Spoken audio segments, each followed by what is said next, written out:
Hi guys, welcome back to my YouTube channel. तो last video में मैंने आप सबको बोला था कि अगर आप चाहते हो कि मैं वो वीडियो बनाऊं जिसमें मैं आप सबको बताऊं कि what all I did on my NEET counselling day, मेरा एक्सपीरियंस क्या था, मैंने क्या क्या ऑब्जर्व किया, मैंने क्या क्या प्रोसेसेस किए, वो सब मैं इस वीडियो में बताने वाली हूँ क्योंकि मेरे पास कमेंट्स आए हैं उस वीडियो के लिए। और बेसिकली मेनली ये वीडियो सिर्फ केडी डेंटल कॉलेज वालों के लिए है जो केडी डेंटल में एडमिशन लेने वाले हैं, क्योंकि मैं उसी सेंटर से रिलेटेड चीजें बताने वाली हूँ, नॉट फॉर ऑल सेंटर्स। मेरे साथ क्या क्या हुआ था, ये मेरा एक्सपीरियंस है, पर्सनल एक्सपीरियंस। बहुत लोगों का अलग अलग हो सकता है, तो ऐसा मतलब मेनली स्टिफ मत हो जाना। और कि ये नहीं कि और ये सब चेंज भी हो सकता है, चीजें जगहें चेंज हो सकती हैं। बट मेरे साथ अभी तक मुझे इतना पता है कि हर साल केडी डेंटल का centre SN medical college Agra आता है। तो उस जगह आपका सेंटर आएगा, मोस्टली यही होता है, क्योंकि मेरे से पहले वालों का भी यही था और ज्यादातर लोगों का एसएन मेडिकल ही आता है। So let's dive into the video that what all I did on my NEET counseling day. This was the day back in 1 September 2024. मेरी नीट काउंसलिंग की डेट आई थी 1 सितंबर से 3-4 सितंबर तक। मैं आपसे यही कहूंगी कि आप पहले दूसरे दिन ही चले जाओ, क्योंकि बाकी दिन आपको इतनी भीड़ मिलेगी, आप बहुत परेशान हो जाओगे, सच में काम नहीं कर पाओगे, कोई पेपर वर्क उल्टा सीधा हो जाएगा। मतलब अगर आप ठीक है इतना मैनेज कर सकते हो तो कोई बात नहीं, वो आप पर डिपेंड करता है। बट अगर आपको ज्यादा भीड़ नहीं चाहिए तो मैं तो यही कहूंगी कि आप फर्स्ट डे चले जाओ, फर्स्ट सेकंड डे चले जाओ। लास्ट दिन तक का वेट करोगे तो बहुत परेशान हो जाओगे। मैं 1 सितंबर डेट आई थी, मैं 1 सितंबर को ही चली गई थी। और सारे पेपर्स अपने रेडी कर लेना, एक रात पहले चेक कर लेना सारे पेपर्स आपके पास हैं कि नहीं है, और नहीं भी हो तो उसके बाद पैनिक नहीं करना, सबको डिजिटल वे में अपने फोन में रखना कि अगर आपके पास कोई पेपर ना भी हो तो आप उस टाइम उसे निकाल पाओ। तो 1 सितंबर को मैं सुबह सुबह गई, रेडी वेडी हुए, हम जल्दी टाइम पर निकल गए, मैं और मेरे पापा। और उसके बाद हम पहुंचे एसएन मेडिकल कॉलेज आगरा।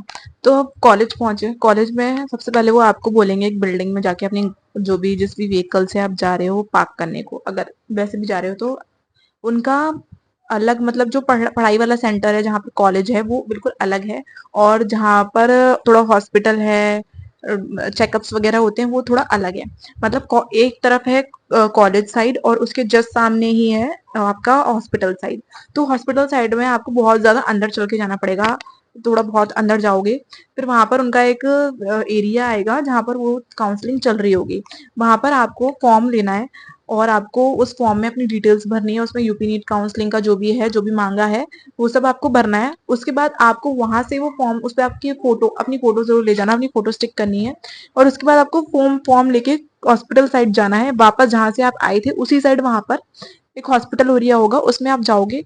नीचे सबसे पहले आपका एक्सरे होगा, वो आपका एक्सरे करेंगे। फिर उसके बाद एक्सरे होने के बाद वो उस फॉर्म पर अलग अलग चेकअप्स होते हैं सारे सब लोगों के, उस पर टिक लगाते जाएंगे, आपका जो जो चेकअप होता जाएगा। नीचे सबसे पहले आपका एक्सरे हो जाएगा, एक्सरे होने के बाद ऊपर जाओगे, ऊपर जाके आपका गायनेक, ईएनटी, आईज का चेकअप, ये सारे चेकअप होंगे। और लाइन से सारे चेकअप करवा लेना, क्योंकि एक एक एक, एक लाइन से सारे रूम्स होते हैं चेकअप करवाने के, जहाँ पे अलग अलग डॉक्टर्स बैठे होते हैं। कोई भी चेकअप मिस मत करना, क्योंकि मेरा गलती से गायनेक का चेकअप मिस हो गया था और मैं इसके बाद सीधा वहां पर उस सेंटर पे पहुंच गई थी, और फिर वहां से उन्होंने मुझे वापस भेजा था, मेरे को वापस हॉस्पिटल साइड जाना पड़ा था। और उसमें जाने में सच में पैदल आप नहीं जा सकते, और आप कोई बाइक वाइक लेके तो मोस्टली नहीं जाओगे, सब दूर के हैं, तो ऐसा भी नहीं है कि आप बाइक से चले जाओ या स्कूटी से चले जाओ। इसलिए कोई भी चेकअप मिस मत करना, सारे चेकअप होंगे। उस चेकअप के बाद आपको जब आपके सारे पे टिक लग जाएगा, वो आपसे कुछ पूछेंगे कि आपको पहले कोई पास्ट हिस्ट्री वगैरह तो नहीं है, अपना जो भी है वो अपना बता देना। और उसके बाद वो जब हो जाए तो आपको वो फॉर्म लेके, जो आपका टिक हुआ है वो फॉर्म लेके आपको जाना है उस जगह जहां पर आपकी काउंसलिंग चल रही है। फिर वहां पर जहां से, मतलब जहां से आपने वो फॉर्म लिया था, उसी जगह पर चेकअप करवाने के बाद आपको वापस जाना है, और वहां पर एक साइड में एफिडेविट बना रहे होंगे कुछ लोग, तो आपको वहां पर अपना एफिडेविट बनवाना है। प्लीज कैश साथ में रखना, क्योंकि वो लोग वहां पर कैश लेते हैं, ऑनलाइन पेमेंट मुझे याद नहीं है, बट हम लोग तो कैश ही दे रहे थे, सारे लोग कैश ही दे रहे थे, क्योंकि फिर ऑनलाइन पेमेंट का ये होता है कि इतनी भीड़ होती है, बहुत सारे बच्चे जमा हो जाते हैं, तो नहीं हो पाता। तो कैश अपने पास रखना थोड़ा बहुत। और एफिडेविट बनता है, वो एफिडेविट बनवाना अपने साथ रखना। फिर उसके बाद वो लोग लाइन लगवाते हैं, और लाइन में लगना, अंदर जाके जो आपको कॉलेज में स्टूडेंट एडमिनिस्ट्रेटिव ऑफिसर मिले थे, मनीष मिश्रा सर, वो अंदर होंगे, वो आपको वहां पर मिल जाएंगे, और वो आपकी हेल्प करेंगे कि आपको कौन कौन से पेपर चाहिए, आपके जो जो पेपर मांगे जाएंगे। वहां पर ऑलरेडी टीचर्स बैठे होंगे, जो केडी डेंटल के ही टीचर्स होते हैं, वो ऑलरेडी यहाँ पर बैठे होंगे, और आपके सारे पेपर्स जो आपको उनको देने हैं वो आपको सब वहां पर मांगेंगे और आप जल्दी जल्दी उन पेपर को निकाल कर दे देना। पहले तो वो ये कहेंगे आपसे कि जो भी फॉर्म में नंबर वाइज जैसे डॉक्यूमेंट है वैसे डॉक्यूमेंट सेट करके लाओ। तो आप उसी हिसाब से वहां पर बैठ के अपने डॉक्यूमेंट सेट कर लेना और जैसे जैसे वो मांगते जाए वैसे वैसे देना। फिर उसके बाद जब आपके सारे पेपर्स जमा हो जाएंगे उसके बाद आपको आएगा डीडी का सारा प्रोसेस, जो आपने कॉलेज बताएगा आपको कि आपको कितने का डीडी बनवाना है, क्योंकि अब थोड़ा फीस में चेंजेस आए हैं तो शायद डीडी अलग अमाउंट का बने। तो उस डीडी को बनवान उस डीडी का प्रोसेस होगा पूरा। तो आपको एक अलग रूम में बैठा दिया जाएगा, आप उस रूम में बैठे रहोगे। वहीं पर मनीष मिश्रा सर आएंगे और आपको एक वो स्लिप मत भूलना, वो आपको ना एक फॉर्म टाइप स्लिप देंगे जिसमें ये लिखा होगा कि कॉलेज की फीस इतनी है, बट कॉलेज ओके है कि आप इतना डीडी दे रहे हो। उसके बिना आप अंदर मत जाना, क्योंकि वो आपको फिर वापस भेज देंगे कि ये वाला फॉर्म तो है ही नहीं, आप लेकर आओ। तो सर से पहले ही वो वाला फॉर्म ले लेना जब आप उस रूम में बैठे। फिर जब आप वो फॉर्म लेके, एक और रूम होगा उस रूम से ही अंदर, वहां पर बहुत सारे लोग बैठे होंगे जो आपका डीडी चेक करेंगे। तो उसमें वो आप अपना नीट रोल नंबर तो रट लेना, वो तो पता नहीं कितनी जगह लिखना पड़ेगा आपको। तो अपना नीट रोल नंबर आप रट लो अच्छे से, और फिर वो आपका नीट रोल नंबर के हिसाब से आपका निकालेंगे जो भी कुछ है। फिर उसके बाद आपका डीडी लेंगे और उसके बाद दो चार जगह और आपके पेपर चेक होंगे और एंड में आपकी फोटो खिंच जाएगी और उसके बाद खत्म, सारा एडमिशन प्रोसेस वगैरह सब खत्म हो जाएगा। सारे पेपर्स वो रख लेंगे अपने पास, सब कुछ चेक हो जाएगा, वेरीफाई हो जाएगा, तब उसके बाद वो आपको जाने को कह देंगे। और इस सब प्रोसेस में बिल्कुल भी थकना मत और कंफ्यूज मत होना कि कहाँ से क्या करूं, क्योंकि सबका पहले टाइम होता है और सब लोग अबड़ खबड़ बचा रहे होते हैं कि कैसे क्या करना है, और सबको ये लगता है कि जल्दी जल्दी जल्दी जल्दी जल्दी जल्दी करवा लो।